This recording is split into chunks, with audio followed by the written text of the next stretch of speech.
আসসালামু আলাইকুম, আমি ডক্টর মোহাম্মদ ইফতেখার আলম কর্মরত আছি আদিন উইমেন্স মেডিকেল কলেজ অ্যান্ড হসপিটালে সহকারী অধ্যাপক অর্থোপেডিক্স এবং ট্রমাটোলজি বিভাগ।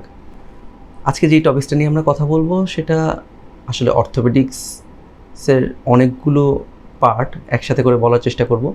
প্রথমে যদি যে কোশ্চেনটা খুব কমন আসে যে বাত ব্যথা বলতে আমরা আসলে কী বুঝি বা কী বুঝতে পারি যে বাত ব্যথা আসলে জিনিসটা কী, এটা আসলে সিম্পলভাবে একটা ওয়েতে ডিফাইন করা সম্ভব না। আপনি বাত ব্যথা অনেক বড় একটা টার্ম, যদিও আমরা খুব ছোটোভাবে একটা বাত ব্যথা বললেই খুব সিম্পলভাবে প্রকাশ করতে চাই যে আসলে পেশেন্ট অথবা আমাদের রুগী ব্যথায় ভুগছে। তো বাত ব্যথার মধ্যে অনেকগুলি প্রকারভেদ আছে। সাপোজ যেটা সবচেয়ে কমন অস্টিও আর্থ্রাইটিস, যেটাকে আমরা নর্মালি বাত ব্যথা বলে রুগীরা বলে থাকে বা আমরা চিনি। এছাড়াও rheumatoid arthritis, gouty arthritis, juvenile arthritis, অনেক ধরনের আর্থ্রাইটিসের প্রকারভেদ আছে। তো আর্থ্রাইটিস বা বাত ব্যথা বলতে আসলে আমরা কি বুঝতে পারি? আমাদের বডিতে ফুল শরীরে 206টি জয়েন্টের ভিতরে যদি কোনো প্রদাহজনিত রোগ হয় অথবা ইনফ্লামেটরি চেঞ্জ হয়, তখন হচ্ছে আপনি সেখানে ব্যথা অনুভব করবেন এবং কিছু কিছু চেঞ্জ আসা শুরু করবে বোনসের জয়েন্টে, তখন এটা আসলে আমরা আর্থ্রাইটিস বলে থাকি। অস্টিও আর্থ্রাইটিস যেটা হচ্ছে কি খুব কমন আমাদের সাবকন্টিনেন্টে, সারা ওয়ার্ল্ডে, সেটা প্রত্যেকটা জয়েন্টেই হতে পারে, সেটা ছোটো জয়েন্ট থেকে শুরু করে লার্জ জয়েন্ট, মিডিয়াম জয়েন্ট, সব জয়েন্টেই। কিন্তু মোস্ট কমনলি আমরা হাঁটুতে অথবা নিতে অস্টিওআর্থ্রাইটিসটা বেশি দেখে থাকি। কোন বয়সে আসলে আমরা অস্টিওআর্থ্রাইটিসটা বেশি দেখে থাকি সেটা যদি আমরা বলতে হয়, তাহলে হচ্ছে মিডল এজ থেকে শুরু করে এক্সট্রিম এজ পর্যন্ত পেশেন্টরা বেশি অস্টিওআর্থ্রাইটিসে ভুগে থাকে। আপনার বয়স যখন 35-এর বেশি, বয়স আস্তে আস্তে বাড়ছে, কর্মক্ষমতা হয়তো বা কমছে, আগের মতো কাজ করছেন না, অথবা অ্যাক্টিভিটি নেই, অথবা চলাফেরা নেই, মুভমেন্ট নেই, তখন কিন্তু আপনার শরীরে এই অস্টিওআর্থ্রাইটিসের প্রবণতাটা অনেক বেশি বেড়ে যাবে। আর এছাড়াও অনেকগুলো প্রিডিসপোজিং ফ্যাক্টর আছে যে কারণে আপনার অস্টিওআর্থ্রাইটিস বা বাত ব্যথাটা বাড়তে পারে। বয়স যদি আমরা চিন্তা করি, বলা হলো যে বয়সটা কী হবে। আর যদি জেন্ডারের কথা আসে, তাহলে হচ্ছে মহিলারা সবচেয়ে বেশি ভুগে থাকে পুরুষদের তুলনায়। মহিলারা ভুগে থাকে যখন ওনাদের মাসিক বন্ধ হয়ে যায়, পোস্ট মেনোপজাল পিরিয়ডে। সেই সময়টাতে একটু বেশি আমাদের হরমোনের ইমব্যালেন্স হয়, তখন শরীরের যে বোনে যে ক্যালসিয়ামের টার্নওভার সেটা ঠিকমতো হয় না, সেই জন্য আপনার অস্টিওআর্থ্রাইটিসের চান্সটা অনেক বেড়ে যায়, অস্টিওপোরোসিস দেখা দিতে থাকে। আর শরীরে যদি ওজন আমাদের বেশি থাকে, যদি ওয়েট আমাদের বেশি থাকে, সেক্ষেত্রে কিন্তু আমাদের অস্টিওআর্থ্রাইটিসের চান্সটা অনেক বেশি। কেননা নর্মালি যদি আমরা চিন্তা করি, তাহলে আমাদের বডির যে ওজন অথবা যে ওয়েট, সেটা কিন্তু ট্রান্সমিট হচ্ছে আমাদের বডির প্রত্যেকটা জয়েন্টের মাধ্যমে, লোয়ার লিম্ব দিয়ে, হাঁটু দিয়ে, দেন হচ্ছে ট্রান্সমিট হচ্ছে ওয়েটটা। সো আমাদের ওজন যদি কন্ট্রোলে না থাকে, তাহলে কিন্তু আমাদের এই অস্টিওআর্থ্রাইটিসের ঝুঁকিটা অনেক পরিমাণে বেড়ে যায়। এছাড়াও অনেকগুলি কারণ আছে যে কারণে অস্টিওআর্থ্রাইটিসটা আপনার কম বেশি হতে পারে। জেনেটিক্যাল কিছু কারণ আছে, হরমোনাল কিছু কারণ আছে, কিছু প্রিডিসপোজিং ফ্যাক্টর আছে, ডায়াবেটিক্সের পেশেন্ট অথবা কোনো ডিজিজে ভুগছে, অনেকগুলি আসলে কজ আমরা যদি বলতে চাই। কিন্তু নর্মালি যদি চিন্তা করি, তাহলে যত আপনার বয়স বাড়বে আপনার প্রবণতাটা বাড়বে, আর যত আপনি মুটিয়ে যাবেন, আপনার ওয়েট বাড়তে থাকবে, তত আপনার অস্টিওআর্থ্রাইটিসের চান্সটা বাড়তে থাকবে। এইগুলো যে অস্টিওআর্থ্রাইটিস অথবা নর্মাল বাত ব্যথা বলতে আমরা যা বুঝাচ্ছি তা। এরপরে যদি বলতে হয়, তাহলে রিউমাটয়েড আর্থ্রাইটিস, যেটা অনেক পেশেন্টই ভুগে থাকে এবং খুব ডেভাস্টেটিং একটা কন্ডিশন, যেখানে পেশেন্ট দিনের পর দিন পেইন ফিল করে। তো রিউমাটয়েড আর্থ্রাইটিসের পেশেন্টের যে ব্যথাগুলো অনুভূত হয়, সেটা কিন্তু অস্টিওআর্থ্রাইটিসের থেকে অনেকটা আলাদা। যেমন বলছিলাম, অস্টিওআর্থ্রাইটিসে আপনার লার্জ জয়েন্ট, বড় যে জয়েন্টগুলো, যেমন নি, হাঁটু, কোমর, এগুলি যেমন ইনভলভ হয়, হিপ, তেমনভাবে তার উল্টো রিউমাটয়েড আর্থ্রাইটিসে প্রথম দিকে আমরা হাতের যে ছোটো জয়েন্টগুলো আছে, যে ছোটো ছোটো জয়েন্টগুলো, সেগুলি ইনভলভ হওয়া শুরু করে এবং ফিমেল পজিশনটা একটু বেশি। পেশেন্ট প্রথমে আপনার কাছে যে কমপ্লেনটা করে আমাদের কাছে, সেটা হচ্ছে যে ঘুম থেকে ওঠার পরে প্রচণ্ড পরিমাণে হাত মুভ করতে পারছে না, হাতে ব্যথা করছে এবং জয়েন্টগুলি ব্যথা ফুলে যাচ্ছে এবং আস্তে আস্তে অনেকগুলি জয়েন্ট ইনভলভড হয়। এবং এই ব্যথাটা আসলে নর্মাল, আমরা যেই ব্যথার নাশক ওষুধ খেয়ে থাকি সেটা দিয়ে সহজে কমতে চায় না। তো এরকম যদি আপনি অনুভব করে থাকেন, তাহলে আপনাকে কিন্তু অবশ্যই রিউমাটয়েড আর্থ্রাইটিস সাসপেক্ট করে আপনাকে প্রয়োজনীয় চিকিৎসা নিতে হবে। কিছু ব্লাড মার্কার আছে, আর্থ্রাইটিসের জন্য RA ফ্যাক্টর, NTCCP সেগুলি করে আপনাকে নির্ণয় করতে হবে যে আপনি রিউমাটয়েড আর্থ্রাইটিসের পেশেন্ট কি না।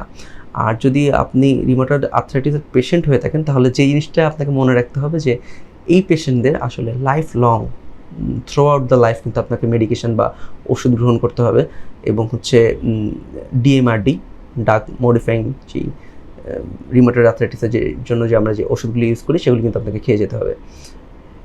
এইগুলো আপনার অস্টিওআর্থ্রাইটিস আর রিউমাটয়েড আর্থ্রাইটিস 2 ধরনের বাত নিয়ে আমরা কথা বললাম। পরবর্তীতে যদি বলতে হয় তাহলে গাউটি আর্থ্রাইটিস অথবা গিটে বাত, এটা নামে আমরা খুব পরিচিত, গ্রাম অঞ্চলে শোনা যায় যে গিটে বাত। তো কীভাবে বুঝবেন আপনি গাউটি আর্থ্রাইটিসে ভুগছেন? গাউটি আর্থ্রাইটিসের পেশেন্টরা নর্মালি আমাদের পায়ের যেই আঙ্গুল আছে সেই আঙ্গুলের জয়েন্টে পেইন অনুভব করে, অনেকে অ্যাঙ্কেলে গোড়ালিতে পেইন অনুভব করে, দেন হচ্ছে শরীরে অন্যান্য জয়েন্টে পেইন হতে পারে। সেখানে আপনার গাউটি আর্থ্রাইটিসের সেরাম ইউরিক অ্যাসিডের লেভেলটা বেড়ে যায়। যখন আমাদের সেরাম ইউরিক অ্যাসিডের লেভেলটা বেড়ে যাচ্ছে তখন হচ্ছে আপনার এই ইউরিক অ্যাসিড ডিপোজিশন হতে থাকে আমাদের শরীরের বিভিন্ন জয়েন্টে, এবং পেশেন্ট পেইন ফিল করতে থাকে। কিছু খাওয়া আছে, কিছু আপনার খাবার আছে যেগুলিতে ইউরিক অ্যাসিড কিন্তু আমাদের অনেক পরিমাণে বাড়িয়ে দেয়। নর্মালি আমরা বাঙালিরা যদি বলতে হয় প্রত্যেক বেলাতেই আমাদের ডালটা কমন, সো সকল প্রকারের ডাল জাতীয় খাবার কিন্তু ইউরিক অ্যাসিড আপনার বাড়াচ্ছে।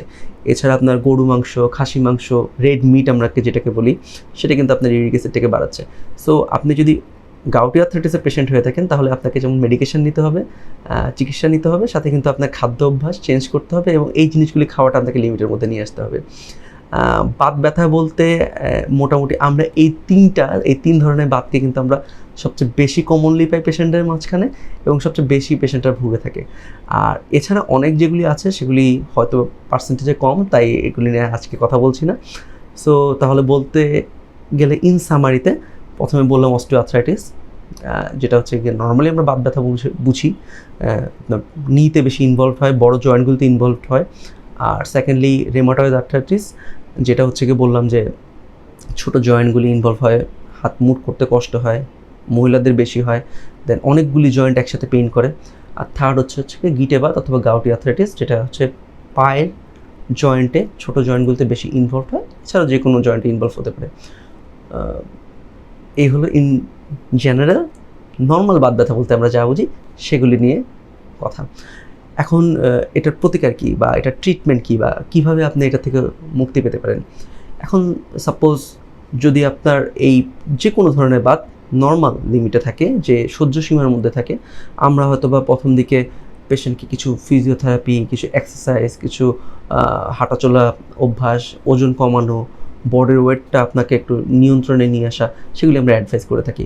পরবর্তীতে আমরা বলে থাকি যে আক্রান্ত জয়েন্ট ইনভলভ, যেখানে আপনার ব্যথা করছে সেখানে যেন হট ওয়াটার কম্প্রেশন অথবা কিছু ক্ষেত্রে কোল্ড ওয়াটার কম্প্রেশন, বেশিরভাগ ক্ষেত্রে আমরা গরম পানি ছেঁক দিতে বলি, এটা পেশেন্ট অনেক ইমপ্রুভ করে যায়।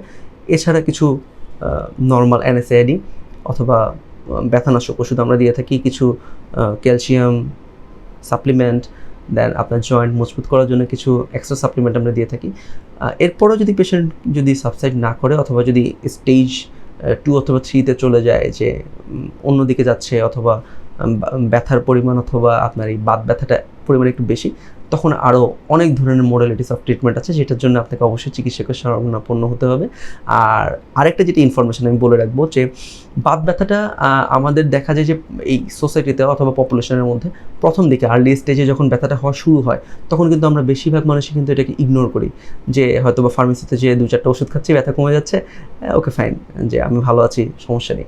এতে হয় কি, এতে হয় হচ্ছে আপনার যে আর্থ্রাইটিসের অথবা বাত ব্যথার যে সমস্যাটা, এটা যখন আস্তে আস্তে বাড়তে থাকে, প্রকোপটা বাড়তে থাকে, পরবর্তীতে যখন আপনারা ব্যথাটা অনেকটা বাড়িয়ে নিয়ে আপনি ধরুন হয়তো ফার্মেসি ওষুধ খেয়ে অথবা নিজেরা ভালো থাকতে পারছেন না, তখন যখন আমাদের কাছে আসেন তখন এই ট্রিটমেন্ট করাটা আমাদের জন্য কষ্টকর হয়ে দাঁড়ায়, বিকজ ততদিনে হয়তো বা আপনার আর্থ্রাইটিস অথবা বাত ব্যথার লেভেলটা অনেকটা বেশি হয়ে গেছে, তখন আমাদের জন্য এটা একটু কষ্টকর।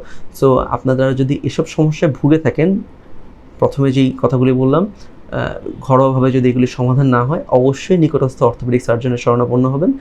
উনি আপনাকে দেখে কিছু পরীক্ষা নিরীক্ষা করে আপনাকে প্রপার লাইফস্টাইল, আপনার ওষুধ, ট্রিটমেন্ট সব কিছু সেট আপ করে দিবে, এবং যার ফলে যেটা হবে যে আপনার যে বাত ব্যথা যে প্রোগ্রেশন, এই বাত ব্যথা কিন্তু আপনি টোটালি ট্রিটমেন্ট বা কিওর করে ফেলতে পারবেন না, যে আমি টোটালি কিউর করে ফেললাম, ভালো হয়ে গেলাম, না, তা না। এটা প্রিভেন্ট করা যাবে, প্রতিরোধ করা যাবে, এটাকে কন্ট্রোলের মধ্যে রাখা যাবে।